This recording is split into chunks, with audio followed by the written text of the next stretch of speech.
Welcome, everybody, to Inside Boxing Daily on the Grueling Truth Sports Network. Inside Boxing Daily is brought to you by Seat Giant. Make sure you use the promo code TGT to get a 5% discount on any of your ticket purchases. And also, of course, the Retired Boxers Foundation. Make sure you go check out Alex Ramos and Jackie Richardson on Facebook on the Retired Boxers page. I am your co-host for Inside Boxing Daily, my good pastor. Right now, I'd like to welcome in Jeremiah Joseph Pricer. How you doing, Jeremiah? I'm very, very well. Always excited to talk boxing with you, and especially Thomas. So let's get this ball rolling, man. You knew I was going to use that middle name on you. We'll call you J. Joe from now on. How about that? No, let's stick with Jeremiah. That's my professional name. All right, J. Joe.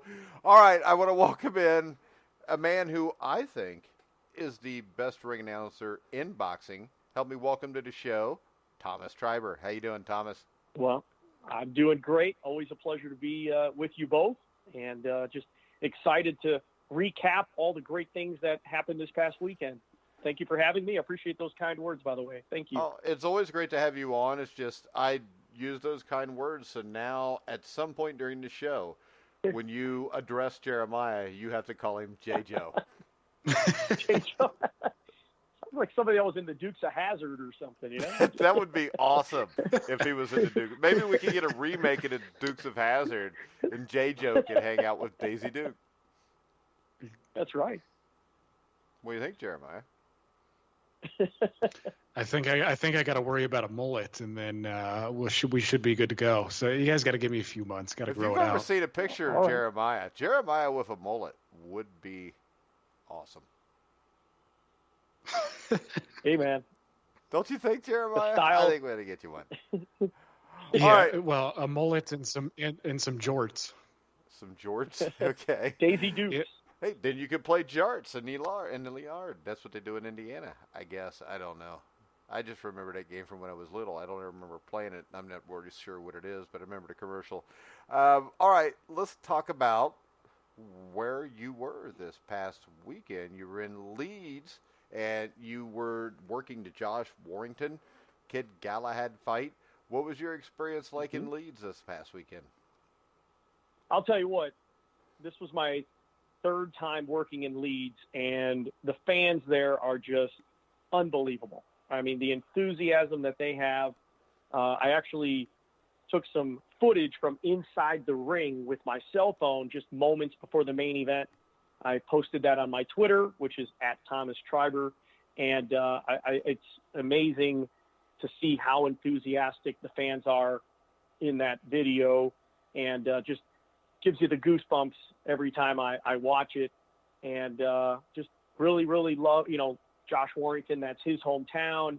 He's supported by the Leeds United soccer team there, and just really, really, and it's a fun city. Had a chance to head out for a dinner on one of the nights, and a lot of great restaurants out there, and really enjoyed my time there. All right, so when we look at this, you go to a place like Leeds, you get a crowd like that. Is this like the typical athlete where you hear a guy where the crowd was so jacked up that I got a little pumped up? Do you have to kind of calm yourself down, too, when you're announcing fighters? I think it just gives me that extra pump, when I'm in there. I feel like I could feed off of the crowd and that excitement. And I think you can hear it in my voice when I introduce Josh to the ring and introduce him in the ring. And, I say you just feed off of it. It just kind of takes it to that next level. Yeah, and I was wondering what exactly made Josh Warrington such a beloved figure. I mean, to be honest with you, his backing reminds me a bit of Ricky Hatton's, where, he had a bunch of – he was kind of viewed as a blue-collar guy. Warrington kind of has that aura about him too. And these guys just seem real enthusiastic about him. I mean, he doesn't quite have the punching power that, Ricky Hatton did. But, like, what exactly is it that draws him? Because I know with Ricky Hatton, he would fight, and then he would go to pubs and hang out and sing karaoke and all this other stuff. Yeah. Warrington, I'm not as familiar with. What's his deal? Well, he's supported by the Leeds United soccer team fans.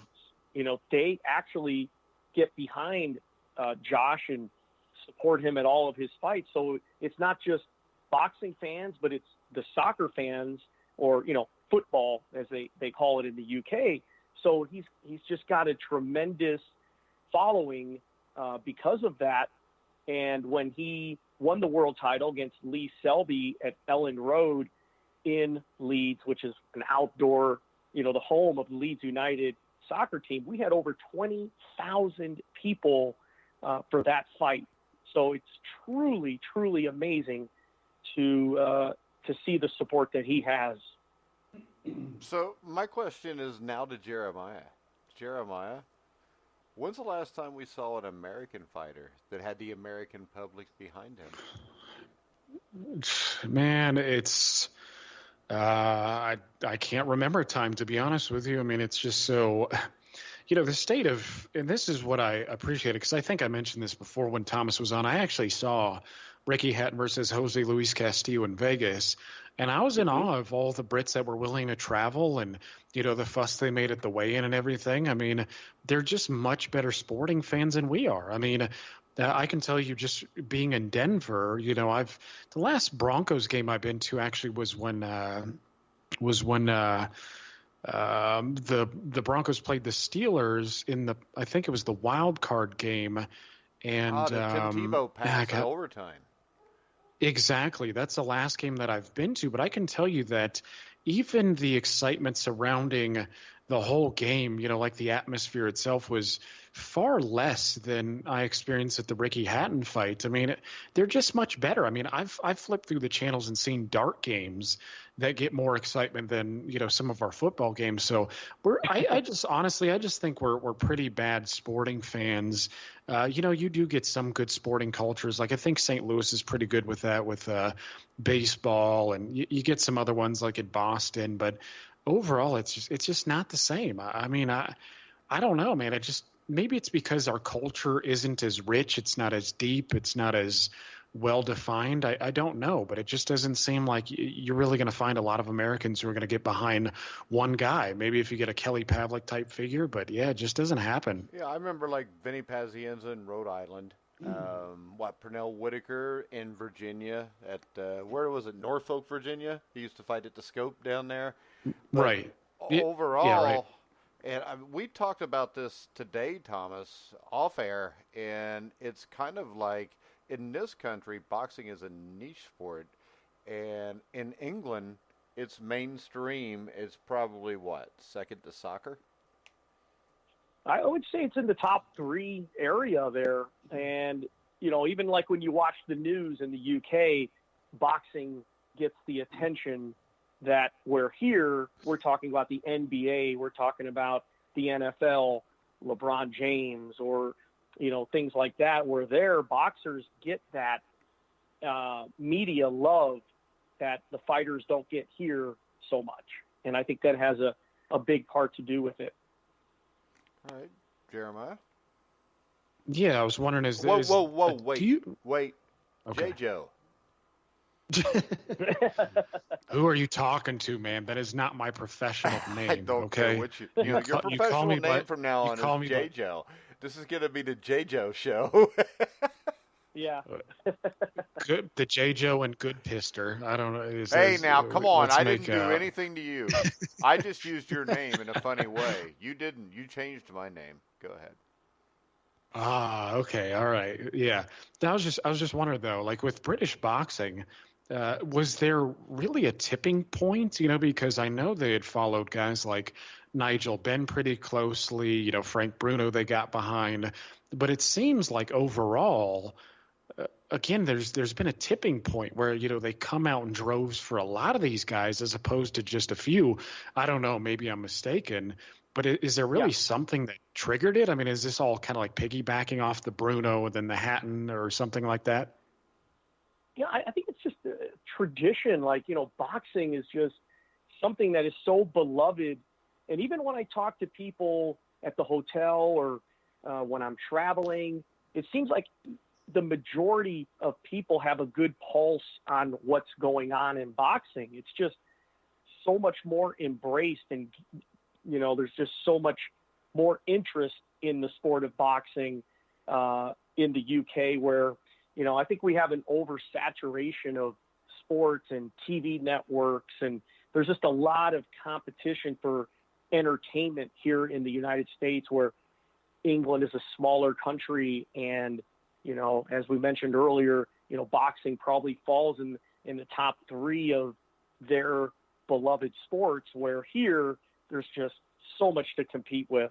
But yeah, that's a good question. I'm not sure, how it started or how it's continued, but I will say, as a ring announcer from the United States getting to work in the UK, it is such a thrill to get to travel there monthly and perform at all these great venues in front of all the great fans in the UK. So, and we got a big one coming up July 13th as well at the O2 Arena in London. That's the next event that I'm doing, where Nathan Gorman is taking on Daniel Dubois, 2 undefeated heavyweights, both promoted by Frank Warren, and they've both been coming up the ranks pretty equally. And this is the fight a lot of people have been wanting to see, because there's been so much comparison between Dubois and Gorman. And and they're going to, and I give them both credit for taking this fight and, not being afraid to maybe take a loss early in their career. Yeah, and when you look at Dubois and Gorman, do you think maybe that is maybe a year or so from now, after Tyson Fury's taking care of Deontay Wilder, that's Fury's big comeback to the UK, where he ends up fighting one of those guys? That's definitely a possibility. I'm sure there's a few other fights that may happen, but you're right. That is something that could be in the forecast in 2020 for sure. It's going to be very interesting to see where Fury goes from here now, and how I think he plans to fight another couple times this year. I think that's his game plan. Yeah, the question is, who does he fight? Go ahead, Jeremiah. Yeah, that's kind of what I'm interested in too. I mean, he did say, he said a few things. I thought, once he said that he might even fight, 2 more times this year before it's out, because he's essentially waiting on Deontay Wilder. And, we know at the rate most of these guys fight, it's 2 times a year. So Wilder he's busy with Ortiz.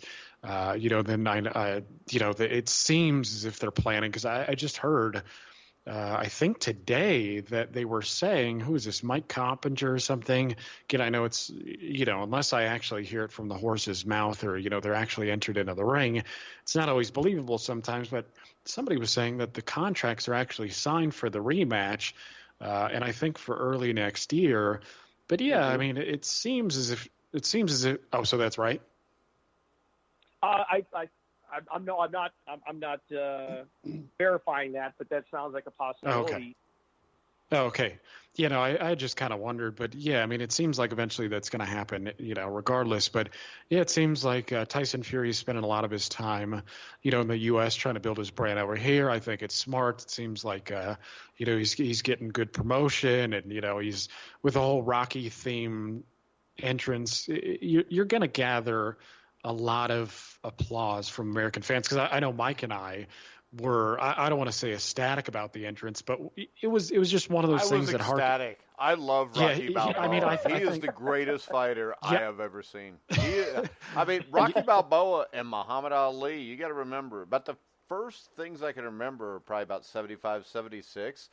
The first fight I remember watching, Muhammad Ali.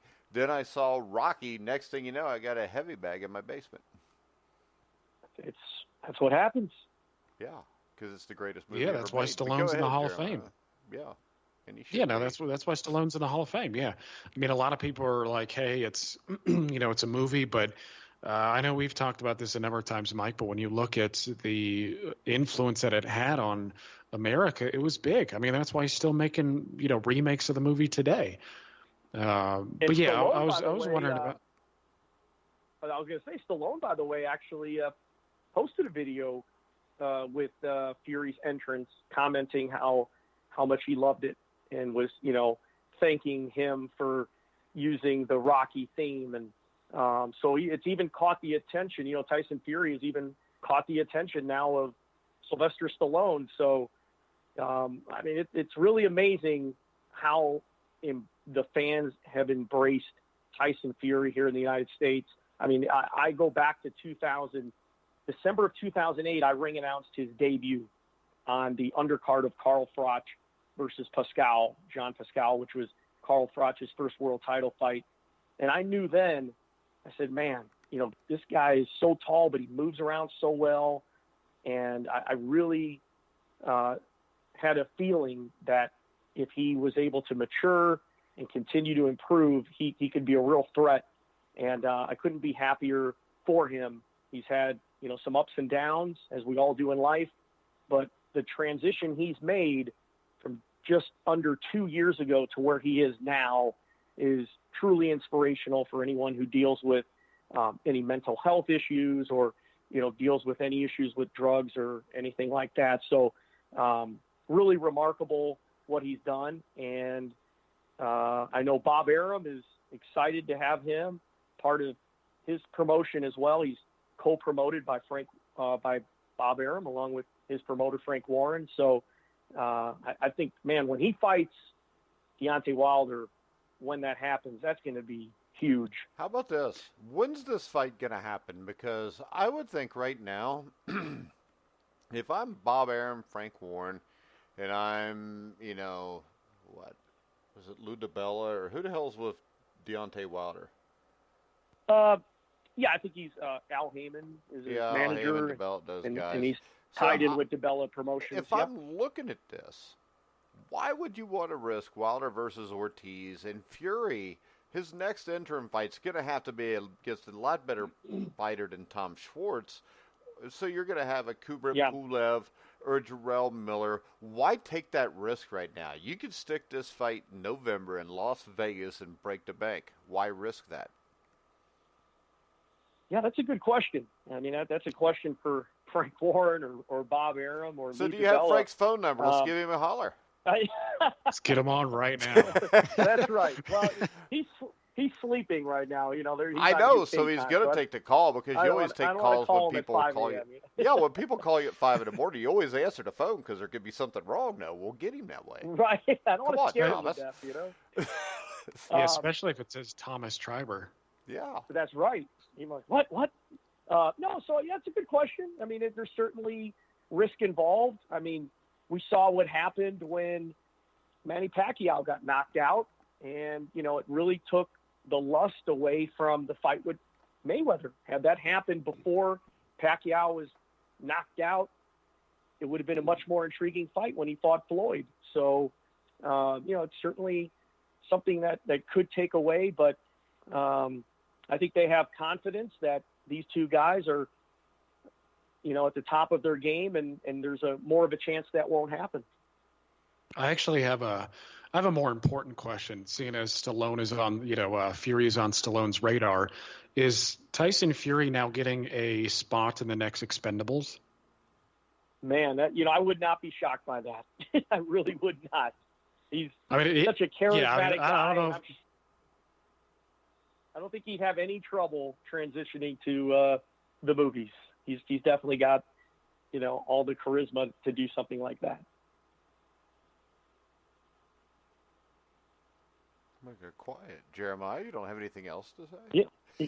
No, I just wanted to be sure because honestly, it seemed like if there's two guys on Stallone's radar in terms of boxers, because Stallone's always been a fight fan. I see him in the dressing room shaking guys' hands. I've seen him in with actually one guy that I thought for sure he was going to get in there was Chris Algieri, because Algieri is I think part Italian as well, and he's one of those guys too that's kind of like charismatic and handsome and all that other stuff, So, yeah, I just I don't even know if they're making a new Expendables movie, but I just figured they're just going to keep that ball rolling until, the wheels fall off. And I was like, hey, Fury would probably be a good fit in there.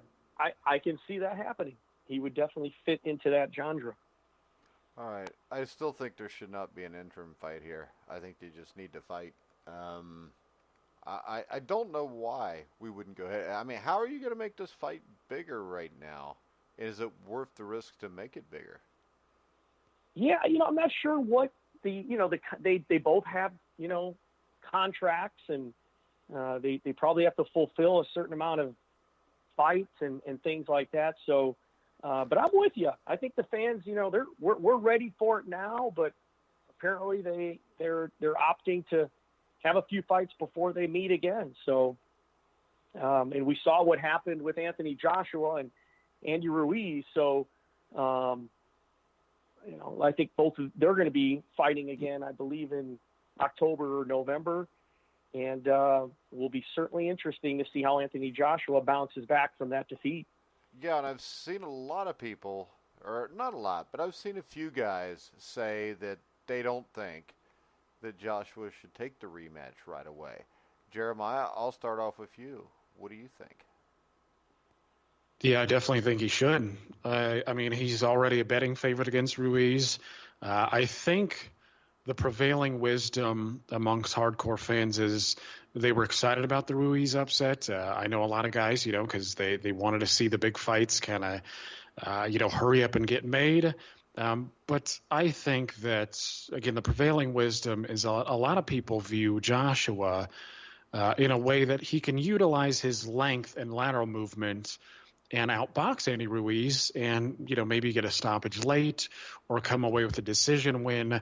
I think that's right. I think Anthony Joshua is perfectly capable of doing so. I think he would redeem himself a little bit, put himself back into contention. He'd be one of the big three names again, though. I think, after the defeat, I still think that places Fury and Wilder is kind of like the top two right now.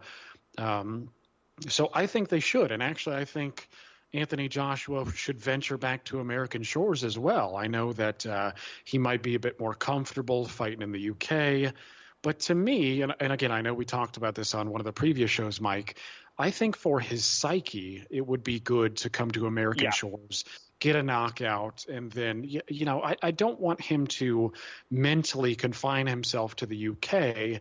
Then maybe in the future he'll have to venture back and then fight Tyson Fury, after he beats Deontay Wilder in the rematch. You know what I mean? I just don't want him to psych himself out in any way. I know he's an Olympian and stuff, and he's used to traveling, but the pro game is tougher than the amateur game. He's obviously found that out. But yeah, I think for his psyche, I think it's good for him to go back to New York, get it done, or go back to LA. I think it would sell better there.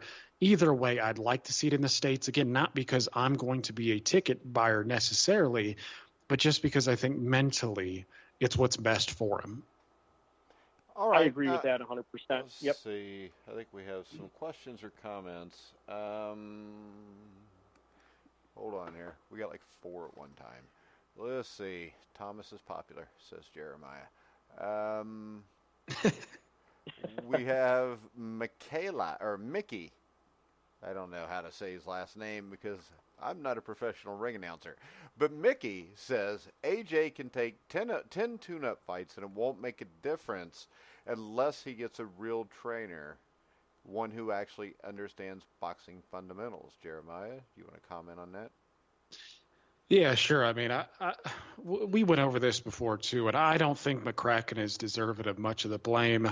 If you listen to the instructions that he was given to Joshua in between the rounds, he was saying the right things. Again, that's not to say that McCracken is I don't know exactly what he's doing inside the gym. I'm not rubbing elbows with Anthony Joshua and his people and, observing this thing firsthand. But what I can say, I was watching the TV screen and listening just like everybody else. He was telling him to use his jab, stay on his bicycle a bit, and use straight punches. To me, and I think to a lot of people, that was the right thing to do. But he didn't. He got caught up in exchanging, and I actually think that knocking Andy Ruiz Jr. down might have been the worst thing for him, as odd as that may seem, because kind of relaxed. Maybe he got a little ahead of himself, and he's like, oh, well, I have the power to hurt him, and I finished the vast majority of guys that I fought in the paid ranks. So, again, it makes sense. But, Joshua doesn't seem to be leaving McCracken either. I know there was some recent report about it. I just don't think the blame falls on him. I think it falls on Joshua. And to be honest with you, I think this happens a bit too much in sports anymore, where coaches are becoming the fall guy for the failures of the players. And again, I'm not saying it's the coaches. It's never the coach's fault. Of course it is. But in boxing, it's one of those things that I don't put as much emphasis on the trainer as the fighter, because it's you in the ring, right? It's you throwing punches. This is not exactly. This is not a football coach where you're trying to mend and create cohesion amongst 50 plus men. This is one guy, and this is Anthony Joshua as well, who is an Olympian. This is a guy who already knows how to fight. So it's not him. And I know I've heard a few people say, oh, well, if only Emmanuel Stewart was around and they could teach him how to jab and grab. I don't want to see that crap, honestly. He's a big guy. He's got good physical strength. But don't give me, the Vladimir Klitschko school of fighting. I just don't want to see that, honestly. I like Joshua the way he is, and a little vulnerability is a bit nice too. Again, I understand that a lot of you guys are protecting big paydays, but I think he's fun as is. And again, his corner gave him the right instructions. All right, we have a question from Hamed. With Spence Porter confirmation looking likely the fight goes to pay-per-view, is this a sign that the rumors that Al Heyman is selling the PBC, that there's some truth behind that, with Heyman owing Waddell and Reed $500 million? Jeremiah? I don't know, honestly. I mean, this is another thing. Like, I'm not doing the backdoor deals with Al Heyman, and I know there's going to be a lot of speculation. I mean, Rick Glazer was on Facebook. You laugh, but see, yeah. we've John Einrenhofer gets accused all the time of being a shill for PBC, Thomas. Really? Okay. Yeah, if he's a shill, they must be paying him privately, because we don't see none of it. Yeah, exactly. Can we get some kickback with that? I mean, we're the ones doing this daily, But now it's one of those things. Like, you look at PBC, and their initial stance was that pay-per-view really wasn't for them. They had a lot of free shows, and they did put on some good cards, like Keith Thurman versus Porter did really well in terms of viewership, at least in the modern context. And now they've got 5 pay-per-views total set up for the year, something like that, with Danny Garcia and Mikey Garcia, Spence, Thurman and Pacquiao. I mean, there's a lot of them going on, and who knows? I mean, it could be the fact that they're just trying to milk this thing for everything they can before they sell off. It sounds like a reasonable proposition. I honestly just don't know. I don't have the expertise to make some sort of accurate judgment with that. So I can't call it, but it's unfortunate. I will say that I don't want to see these guys on pay-per-view, but as I also said in previous episodes, a lot of the base pay for these fighters, it's tough to make up if you don't do pay-per-views. So. You there, Jeremiah? You cut off right at the end. Yeah, I'm done. Right. Did you have a question from somebody, or did you have a question? I just saw you texted me like 11 minutes ago. Yeah, no, that was for Thomas. Yeah, that was the whole Sylvester Stallone thing. But all right. Yeah. Well, yeah. And the great thing about the Anthony Joshua thing, Thomas, is this: you can correlate that right back to Rocky III, where Rocky, Mickey told him, fighters become civilized is the worst thing that can happen to you, and actually, yeah. I think there's a lot of truth in that. Well, Anthony Joshua has certainly made a lot of money, and, maybe he is not feeling the hunger that he used to. I mean, that's always a possibility. But, you just never truly know what's going on behind the scenes. And, when we were just talking about Robert McCracken, who knows what's really going on behind the scenes. And usually when a fighter gets that loss, maybe the team meets up and says, hey, maybe we got to try something different.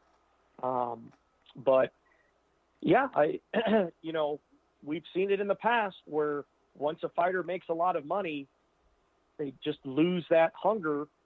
So, but he's still so young and, has so many years he could still give to the sport. So I'd be surprised if he wanted to hang up the gloves or completely lost his desire, but anything is possible.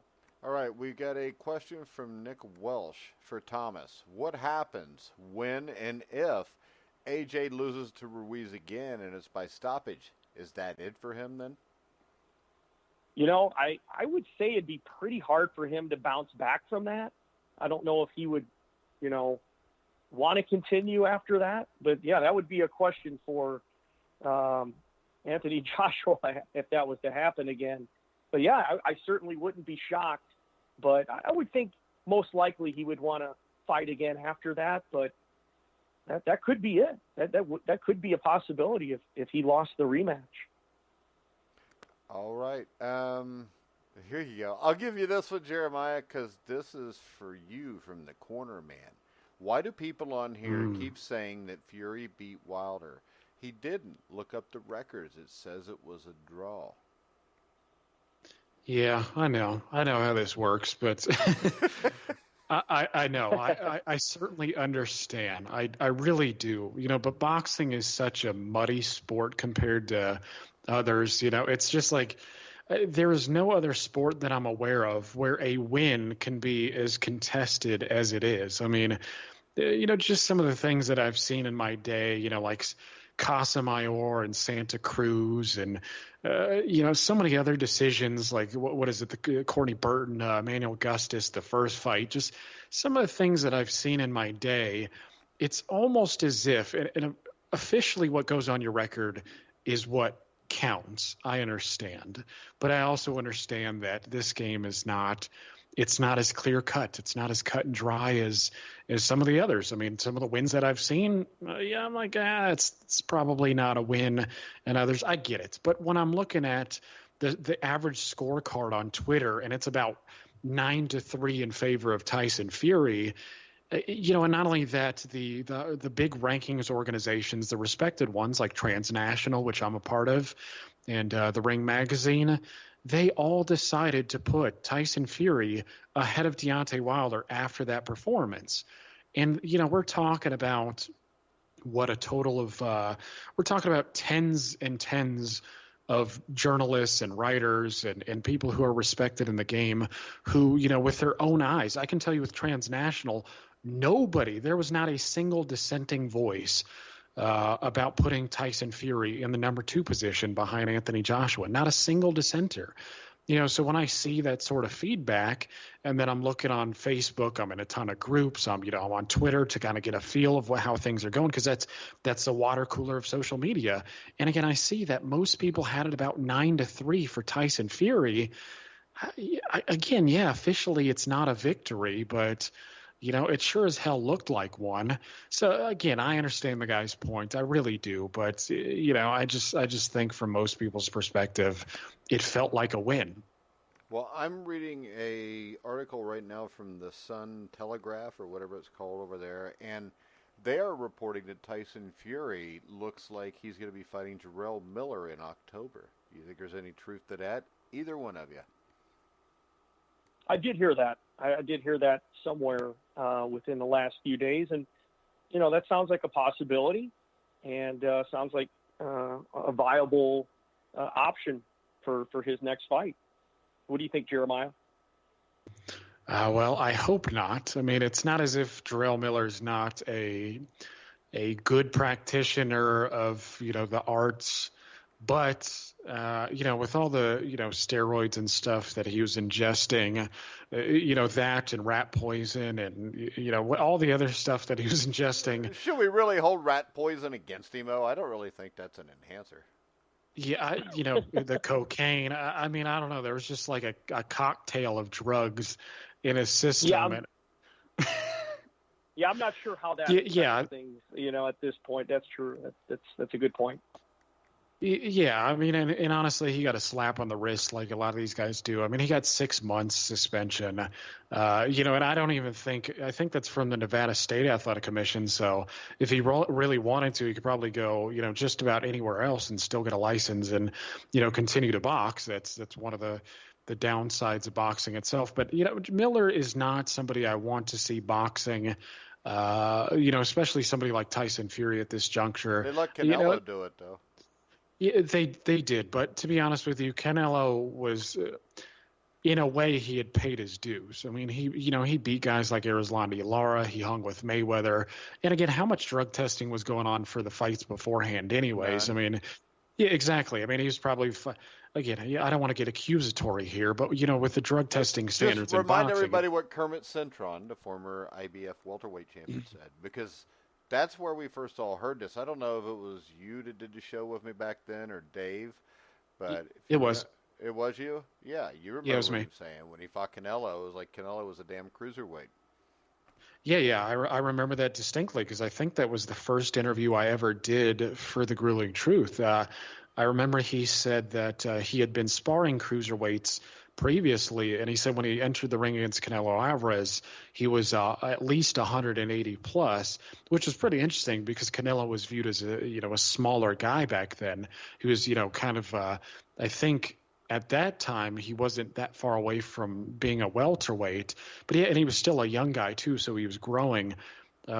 But yeah, it's one of those things. Like Miller, to me, just it feels like he deserves more than a slap in the wrist. I've heard Kubrat Pulev thrown around quite a bit. That fight I wouldn't mind at all. Pulev's put in his time. He got starched by Vladimir Klitschko, but he was pretty competitive up until that point. Well, for the first 2 rounds, I believe. First 25 but yeah, Pulev, seconds, I think. Jeremiah, come on. Yeah, That was the only I think competitive in that fight. there was a lot of poking and prod going on beforehand, but yeah, I wouldn't mind seeing somebody like Kubrat Pulev or the winner of Oscar Rivas versus Dillian White. That would be pretty cool as well. Yeah, but I still don't. I think they just fight each other. Here's my question before we wrap this up, and I think Jeremiah wants to ask this question too. Do you know who Aragon Garcia is, Thomas? I'm not sure. He's a No, writer. I don't think If you so. ever find him, we really want to have him on the show because he's like a complete moron, and we would love to talk to him to make us feel better about ourselves. Yeah, he writes some really bad articles. I'm pretty sure he's one of Golden Boy's top writers. Okay. No, I'm not familiar. Oh, you got to check him out on Boxing News. Jeremiah, you got anything else? I'll take your word for it. Yeah. I've definitely got a little something for Thomas before he parts off into the setting sun. But yeah, I was just wondering, like, what's your schedule look like in the future, and where can people find you? Well, I'll be ring announcing this Friday night on Showtime, the Showbox series. We have a triple header this weekend, so I'll be on the Showtime network Friday night. And then I'm back in the UK July 13th, as I mentioned earlier, at the O2 Arena in London. And those shows air on BT Sport Network and also in the U.S. on ESPN+. And it rolls on from there. I'm very fortunate to be working very steadily and, feel very fortunate. Love what I do. Yeah, I can't wait. We got to have you on after the Nathan Gorman, Danny Dubois fight. Absolutely. Yeah, I'm really looking forward to that one. I've done about 5 or 6 fights for both Gorman and Dubois, and really going to be an interesting matchup right there. All right. Yeah, I think as Americans, I think Mike and I are probably some of the few Americans actually looking forward to that fight quite a bit because that's my favorite fight of the year Gorman so far, Jeremiah. Yeah, I'm looking forward to it. I really am. I don't know, man. I'm looking forward to Regis Prograis and Josh Taylor. But in terms of heavyweight fights, I'm looking forward to it because Nathan Gorman's a guy that I've been following for a while because he's been under Ricky Hatton's tutelage, and Ricky Hatton is he's our guy. But Dubois looks pretty damn good too. So yeah, I'm gonna be tuning in for that one early in the day. But yeah. Yeah, they need to have that this weekend because there's not much else to watch this weekend, boxing wise. Yeah, I know. It's unfortunate. This is a slow week, and usually this is about the time things start to heat up. But hopefully we get some better it's been stuff. Pretty good for the last 5 or 6 weeks, though. I'm not going to knock it. But as always, Thomas, it was great to have you on the show. And if you ask Thomas a question or you ask Jeremiah a question and it was inappropriate, you're not going to hear it. I keep telling everybody this, but they don't listen. Well, most of the inappropriate questions go towards Jeremiah anyway. Great. I don't. Yeah, no, sorry. I was just going to say, I don't know what it is that triggers people either. I mean, I don't come across as confrontational, I don't think, but yeah, everybody's giving me shtick. I don't know. I know. It happens. Thomas, as always, it was great to have you on the show, and we need to do this again. Since we do a daily show, we need to have you on at least monthly, I think, from now on. I would welcome that opportunity, gentlemen. It's always a great time, and always enjoy chatting about boxing, and always appreciate your interest in having me on. All right, Thomas, and tell everybody where they can follow you again. On Twitter, it's at Thomas Treiber. Also Facebook, just Thomas Treiber, and also Instagram. And always is that Thomas Treiber too? It is. No curveballs from Thomas. Yeah. No. But always, appreciate the support I get on social media, and always love hearing from the fans. Yeah, and make sure you follow Jeremiah Pricer at JJo. All right, Thomas. I want to thank you for coming on this show as always, and we will let you go and enjoy the night with your lovely wife from here on out, and we will talk to you soon. Sounds great. All right. Thank you, Thanks gentlemen. a lot. All right, Jeremiah, Thomas. real quick. We have to do the On This Day because the On This Day is one of my favorite fights, Joe Louis and Billy Conn. And I know we did the On This Day where I did like a 10 or 15-minute diatribe on it on the Sheridan Report today.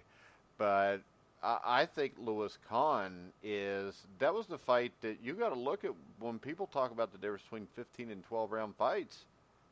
If it's a 12-round fight and Louis doesn't get him, Billy Conn would have been the heavyweight champion. And I think that would have been one of the 2 or 3 biggest upsets in boxing history. Yeah, I know. Interesting how perspectives change, right? I mean, it's and some of these other late stoppages that we've seen. But yeah, had we had a 12-round fight, championship fight, Billy Conn would have been the heavyweight champ of the world. I mean, what an interesting proposition in case of historical revisionism. Had it happened, and Billy Conn would have been massive. He would have been huge had he won that fight because. First off, he was, he was huge just because he almost exactly won that fight. Well, exactly. Well, okay, so he was not only that, not only his competitiveness with, arguably the most dominant heavyweight champion of the world, of all time. He had an Irish background, so he was an easy sell. And honestly, he wasn't that bad looking. He got engaged in the war effort. This guy was an easy sell to America, and he would have been huge until he got knocked out in the rematch. But yeah, the man would have been huge. Huge? Or just huge? Yeah. Huge. And the thing about the fight was, I remember reading about this when I was younger and how Louis didn't want to look like the bully, so he tried to get his weight down under 200 pounds even because I don't think he took the threat of Billy Conn real seriously. And if you look at Conn was a great fighter, though. This was a guy that Gus Lazinovich, he beats him twice. I think that was his last light heavyweight fight. He knocks out Bob Pastor, Al McCoy, Lee Savold. He beat both of them by decisions. Those were all guys that were beaten by Joe Louis.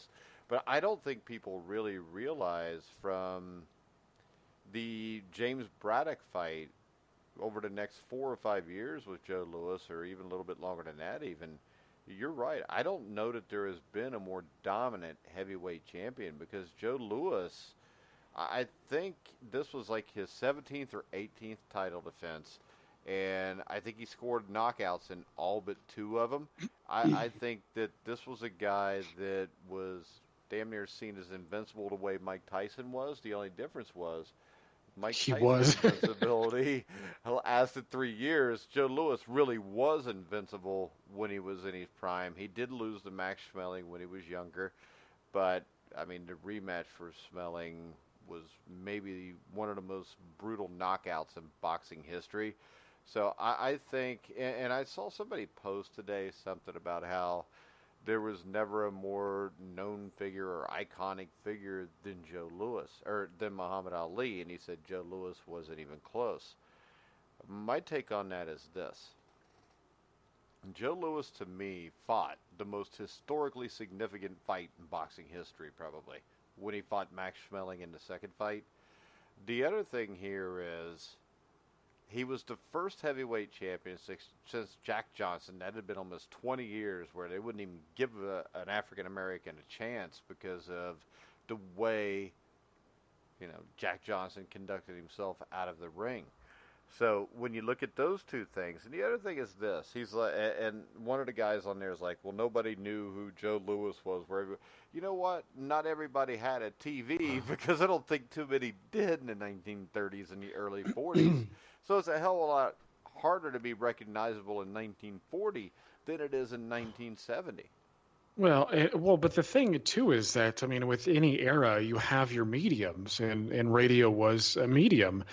So, I mean, if you don't think that tons and tons of people, listen, he was selling out Yankee Stadium. If you don't think people knew who the hell he was, you don't know what the hell you're talking about. I mean, this was at a time. I mean, this was the rollover period from, Jack Dempsey. I mean, so, we're talking about the near pinnacle of the sport here. Again, you're selling out Yankee Stadium. If you knock out, just because of the war effort. And Louis Kahn, there was 60,000 people at the Polo Grounds. That was the biggest crowd since 1923 when Firpo fought Dempsey.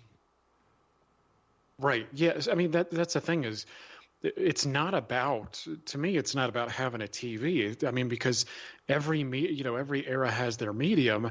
Certainly, that's one of the reasons why fighters today make more money than they ever have.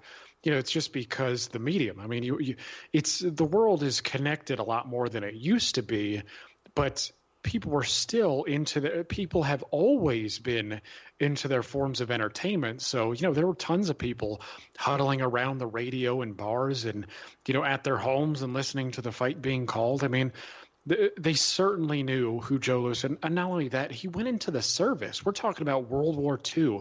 If you don't think the heavyweight champion of the world, which back then meant you were the baddest man in the world, if you don't think doing so, joining the service and knocking a guy out like they weren't sending him to Iwo Jima either.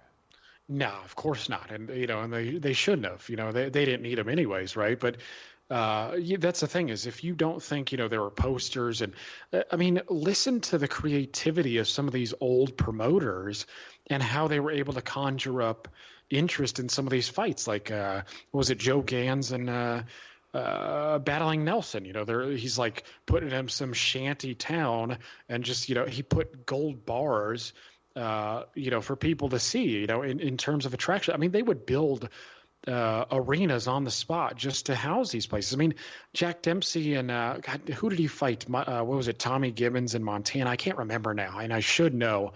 But they bankrupted the whole town. I mean, yeah, it was Gibbons in Montana, where I think only like 10,000 people showed up to the fight, and they built a stadium to seat like 100,000 or something. Well, and that's after bad weather, so a lot of people are not sure if the fight's going to move forward. And I mean, they could get 10,000. Shelby, Montana? Yeah, I'm pretty sure that's it. But yeah, they got a bunch of investors together and basically screwed them and moved out of town. But that's the thing is, if you don't think Joe Louis was a historically significant figure because somebody couldn't go on Instagram and like his picture. Like he's, Anthony Joshua posing like an Instagram model. It's not that. Again, people were listening to the radio. Like we talked about Leon Spinks and Muhammad Ali, the second fight, and how almost half of everybody in the United States tuned in to watch that fight. 46.7% of everyone. So people had their mediums of entertainment, and Joe Louis was clearly one of the most significant heavyweight champions of all time. It's Ali, him, and Jack Dempsey. Those are the top three, clearly, in my opinion. Yeah, there's no question there. And I think with all three, you can make the case, because I think with all three, they were the most known person in the world at that time. I mean, Joe Louis definitely was. Muhammad Ali, I think, definitely was, athletically or not athletically. Jack Dempsey, I think, had a little bit more competition because you did have like Babe Ruth, Red Grange, Bill Tilden, Bobby Jones. Those guys were all huge at that time too. But, I mean, we haven't seen anything like that since. And I think the story with Shelby, Montana was, didn't they discover oil there and they wanted to turn it into like a tourist attraction? And they had a train that went through town and they thought that people would show up for that fight or something, from what I remember. Yeah, that could be right. Again, that's a little fuzzy to me. I haven't read Jack Dempsey's bio in like years, but yeah, it was and that's what is fascinating about the whole endeavor. It's like, Jack Dempsey, he went from fighting people in bars, as a teenager, to riding the rails and hanging out with hobos, and then all of a sudden, he gets a little bit of training and he's, the heavyweight champion of the world. You ever see the movie Dempsey with, I think it was Patrick Dempsey? No, I don't know. I think I've seen the cover, but I thought it was probably bad, so I didn't bother. It sucked bad. I just wanted to bring that up. Yeah, well, and honestly, they should remake some of those movies because these guys had more interesting stories than a lot of these modern guys. I mean, a lot of these people are like, oh, they came up rough. I'm like, well, coming up rough now is a lot different than coming up rough in the 19th. Yeah. Yeah, I mean, you're not risking tuberculosis and, dying or, riding the rails. And, I mean, that was considered a dangerous proposition, too, riding the rails, because once you got done with your work, you would ride the train, and riding the rails itself, you'd be hanging on to the rails in this precarious situation. You could fall off and people actually died. But also there was rape that happened in these bum camps, and I mean, it was just a different time. I mean, Tex Rickard, the promoter, he was doing all sorts of stuff. Like in Alaska, he was like doing mining, and just ended up. You could just, I mean, the fluidity that you had from doing one thing to another is much different than you have now. There's a lot of specialists, and it's just not as exciting. But yeah, Lewis is obviously one of the best, and Billy Conn would have been. Again, he would have been well known too. The thing that's impressive about Billy Conn is this: the first, would they trace back the lineage of the heavyweight championships? What, 1885, 1886? Yeah, something like that. So back to there was no light heavyweight champion to defeat a heavyweight champion until 1985, 100 years later. Billy Conn, to me, was the closest any light heavyweight ever got to winning that title, because you had Carpentier, but he got starched in 4 rounds. Who else do we have? Bob Foster. Every heavyweight Bob Foster ever fought, he got knocked out, whether it was a champion or not. Ezzard Charles, of course, won the heavyweight championship, but he was never actually the light heavyweight champion. So the fact that Billy Conn could have been the first one to do this, and he went into that ring that night at like 175 to 178 pounds, I think. He didn't even gain any weight for this fight. Yeah. So there's never been a light heavyweight champion who's been the light heavyweight champion and then the heavyweight champion. That's what I mean. At the same time, correct? Yeah. It was like with Bob Fitzsimmons, he won the heavyweight championship by knocking out Corbett, and then he won the light heavyweight championship. So you're right with the order, like light heavyweight and then heavyweight. I think Tommy Loughran fought for the heavyweight championship too. I think against, who was it, Primo Carnera? I can't remember now, but I don't think he was that close to winning it. But that's not a fight that I've studied. I just know a lot of people don't make a fuss about it. John Henry Lewis was the light heavyweight champion. Lewis smoked him. Yeah, but Lewis, wasn't that when John Henry Lewis was going blind, needed money, and that's why he gave him the fight? Yeah. He just, I mean, it was nice of him. I mean, the result didn't look nice, but yeah, he was just nice to him and whipped his ass for a little bit of cash. But yeah, and then Archie Moore, Archie Moore. Lost to Floyd Patterson, lost to Rocky Marciano, knocked Marciano down now. Yeah. Tommy Loughran, I think you're talking about the Primo Carnera fight. Carnera was like a 5 or 6 to 1 favorite and won all but like 1 or 2 rounds. So it makes you wonder if the fight was fixed or not.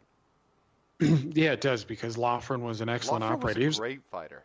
Yeah, well, and not only that, I mean, he was fighting only a little bit above his light heavyweight weight. I think he was in the close to the low or mid 180s. 85 to 190. And this is a guy who, you remember Arturo Godoy? He gave Joe Louis one of his toughest title fights, their first fight, Lewis knocked him out in like 7 or 8 rounds in the second fight. But Godoy is a guy that I think Loughran won 2 out of 3 fights against. I'm not sure. Yeah. I think it was 2 out of 3. He also, which I'm sure this is what got him a title shot, was he beat Jack Sharkey. Now, it was a controversial decision, and I think he beat guys like King Levinsky. I would say Polino Uzukadan, or whatever the hell his name is, because everybody beat him. I'm just guessing on that, just because everybody beat him. And the other thing that's interesting about Loughran, in 1931, he beat Max Baer. Yeah, right. I mean, I know, and that's why. Again, maybe it's in Carnera's biography, or maybe somebody who's a little more historically astute when it comes to Carnera can, fill in the lines. But yeah, I just had never heard much made about the Carnera Loughran fight. Like you said, he was a damn good fighter, even at heavyweights. I mean, he was you can find like a 10 or 15 minute highlight film there. I think it might be on YouTube. If not, I've got it. I could post it on our thing, because I don't know how many people have it.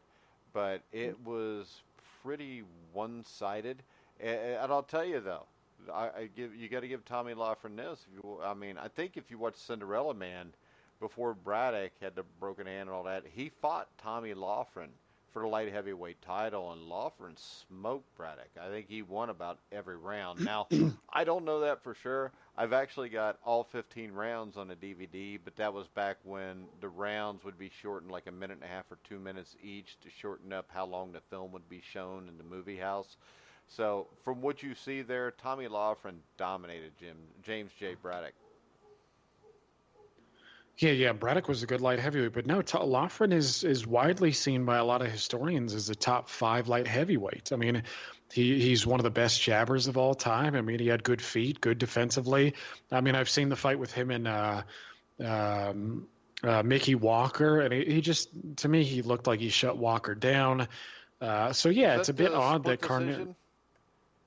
No, I think I don't know. That had to have been a unanimous. That might have been. They fought a split decision. And is that the right? thing that I remember about the split decision is like 2 of the judges had it like 9-1, and the other judge had it 5-4. And the 9-1s were both for the same guy. I forget which one though. And the 5-4-1 was for the other one. I just can't remember which way it went. Yeah, just from the video footage I saw of whichever one it was. I don't know if they fought more than once. I don't know either. Yeah, Loughran looked like clear away the guy. I mean, he just tied Walker up whenever he got close and then out-jabbed him at distance. I mean, he pretty much negated much of what Walker was good at. But yeah, it's a bit odd that Carnera was able to dominate him. Maybe it had something to do with size. Maybe it wasn't, anything fishy going on. But it just, Loughran was a damn good fighter. And Godoy was too. I've seen his fight with Joe Louis. Yeah, he gave especially Louis all kind of trouble. Wasn't Godoy from Argentina? Yeah, I think that's right. And yeah, it was his crouching style that seemed to give Joe Louis a bit of like a bit of pause, and that's why I always thought it would be interesting to see Jack Dempsey and Joe Louis go at it, because obviously Dempsey had some crouching too, but he was much better than Godoy. I'm not insinuating that Dempsey would have won, but I am saying that it would have been interesting just seeing what happened in the first Godoy fight. Yeah, and I think Tommy Loughran at worst is in anybody's top 10 light heavyweights. Oh yeah, no, I think that you can't even debate that. I don't usually speak in absolutes, but Loughran just has an excellent resume. I mean, packed. I mean, this was like a golden era of light heavyweights too. I know, like the Spinks and Lopez and all those other guys, but when you look at Loughran's area, I mean, we're talking about Maxie Rosenblum, Harry Greb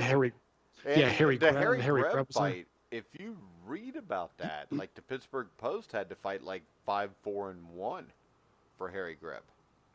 Yeah, actually, it's interesting because Harry Greb might have won just about every single fight he had with Tommy Loughran, which is really, really impressive because by that point, Harry Greb was half blind and fighting above his best weight, so that just kind of tells you how good Harry Greb was. How many times did they fight? 5, I think. Okay, I know the last 2 were close. I don't know much about the other 3. Yeah, I think they fought 4 or 5 times. But yeah, Greb Greb was obviously fantastic, but yeah, he was fighting a lot of heavyweight. Rosenblum, Loughran, Tunney was I'll give you there. this too, though. The 5 fights Loughran would have had with Greb were probably early in his career. So I don't think that you weren't getting the best of either one of them by the time they fought. I wouldn't think. Yeah, that could be right. But I mean, it's still obviously an interesting thing because even Mickey Walker was able to fight successfully at light heavyweight as well, and Harry Greb beat him, for the middleweight championship. So you had lots and lots. I know Kid Norfolk was around that time, and I mean, just tons and tons of guys who are really talented, and a lot of which are in the Hall of Fame. So it was just a really impressive era. And, Loughran himself. Fought Tunney, too, because that would have been Tunney in the mid to late 20s. Right. I'm trying to remember the result. I think Loughran lost. As a draw. Okay, yeah, I almost said that maybe now, it if was they a fought draw. more than once, I don't know what happened in the other ones, but I do remember reading about that one. And I know he fought, you remember a guy by the name of Mike McTeague?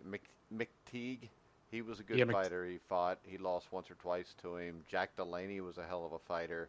Young Stribling fought like a million times. So, Hall of Famer. I mean, Tommy Loughran is an all-time great. Oh, yeah. And there's no disputing that. Has to be in at least your top 10. He's just hard to rate because, I always say this, if I didn't see him in person, I have a hard time thinking he's going to beat Michael Spinks, but I didn't see him in person either, so I have a hard time just saying absolutely Michael Spinks was between these clock, too. Yeah, it's always tough when you get into these hypothetical matchups, and it's also tough because I think as a boxing fan, you look at the old records like Greb and Loughran, and Tunney's record actually isn't as loaded as Rosenblum's or. You look at Loughran, the dude was fighting every month, and when we talked about like Roberto Duran, when he would do the 2 or 3 fights every year against guys that were in their pro debuts or 4-3. There's not that many of them on like Loughran. If you look at Loughran in like 1927, he fights Tony Marullo. He's 30-18. Johnny Risco. Risco was a good fighter. Record's not great, but then he fights a guy with 50 wins. He fights a guy that's 12-6. Then he fights young Stribling. He fights Marullo again. He fights Benny Ross. Then he fights Mike McTeague, Pat McCarthy, and then Jimmy Slattery. Jimmy Slattery was a hell of a fighter, too. So when you look at this, you've got 1, 2, 3, 4, 5, 6, 7, 8, 9, 10 fights that year. And he fought Jimmy Slattery once and beat him by a majority decision. He fought McTeague twice, winning both of those. And he fought young Stribling, winning 1. So in those 10 fights, he fought 4 guys that were legit top 10 fighters at that time and beat all 4 of them. Yeah, exactly. Well, I think McTeague at one point was the light heavyweight champion of the world, and Slattery was ranked. I know Slattery was ranked. I just don't remember how high. Yeah, I don't remember the name. Yeah, it's always hard to say, but yeah, I mean, him and guys like Greb, they just didn't care. Look at Maxie Rosenblum's record too. I mean, these guys they didn't care. I mean, they fought whomever just about whenever. And so it makes it tough because it's like, how do you balance it out? Because Loughran and Rosenblum and all these guys, it's like they dwarf modern records. So then you got to try to balance it out as a fan, like, oh, well, what about the eye test and, head-to-head matchups? Well, you can't really have an eye test because the film's just not there, and it's not there to the extent that you could see on film of guys today. Yeah, I agree. I mean, there's still, like with Loughran, there is some film. With Mickey Walker, there's some film. There's none of Maxie Rosenblum, surprisingly, even though he had well over 200 fights. It's one of those things that makes it a bit difficult. So you got to read into it. And this is why I don't do top 10s. This is why I don't have any solid lists, because really, if you want to know a guy like Rosenblum or Loughran, you really got to go all the way to the eyewitnesses and see what they had to say about it and try to piece together their puzzle. So it's just a lot of hard work.